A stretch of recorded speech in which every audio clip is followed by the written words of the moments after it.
Fred Jackson, a news director at American Family News, with us. Hey, Fred, how are you?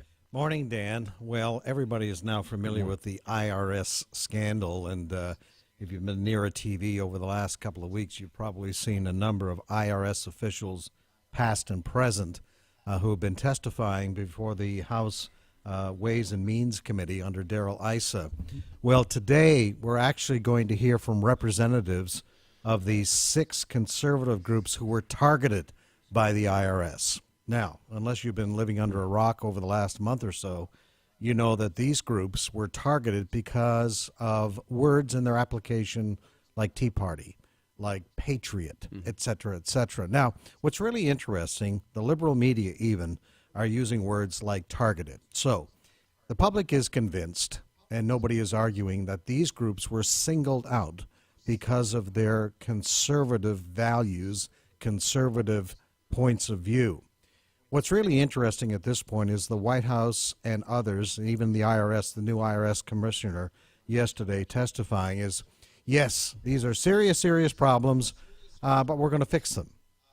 What the White House and others refuse to do at this point, Dan, and this is what conservatives really want to get at, is what caused this targeting to begin with. So it's fine to say, for these folks to say, this is never going to happen again, we're sorry. What the conservatives really want to get at is who authorized this targeting. Now, what we heard on the weekend is that Darrell Issa and his group, and even some Democrats from that committee, heard testimony from some of these agents at the branch of the IRS in Cincinnati that looks after the 501c3 applications. And they testified, yes, we did this, but we didn't do it on our own. Remember, the White House said a couple of rogue agents there in Cincinnati did this. No, they said. We got our orders from Washington, D.C.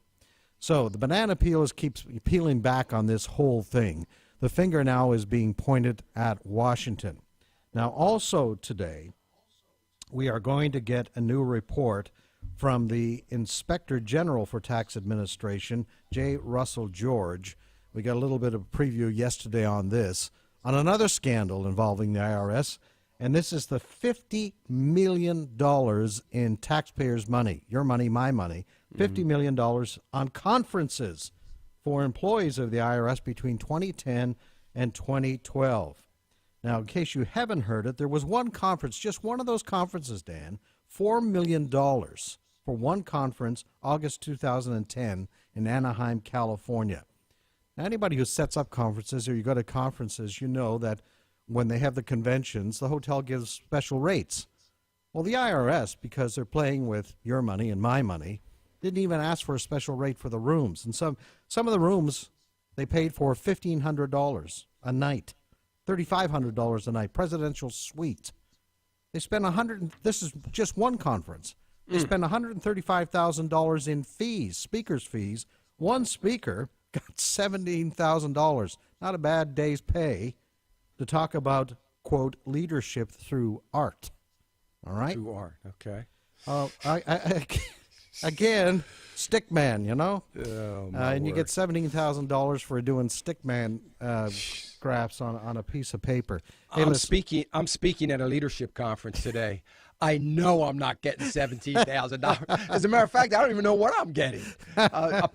Probably a pat on the back and thanks for coming. Yeah, thanks for showing up, pal. Right. Have a chicken lunch on us. Right, exactly. Again, though, what's frustrating, folks, Dan, is nobody is disputing the facts on this. Yes, it happened. And again, the IRS and the White House is saying, oh, we're sorry.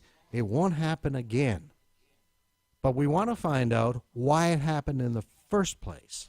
Right. That's what we want to get at. That's what Darrell Issa and his committee and 2 other committees are trying. How did this happen in the first place? Well, it's going to be an interesting couple weeks, isn't it, Fred? It sure is. As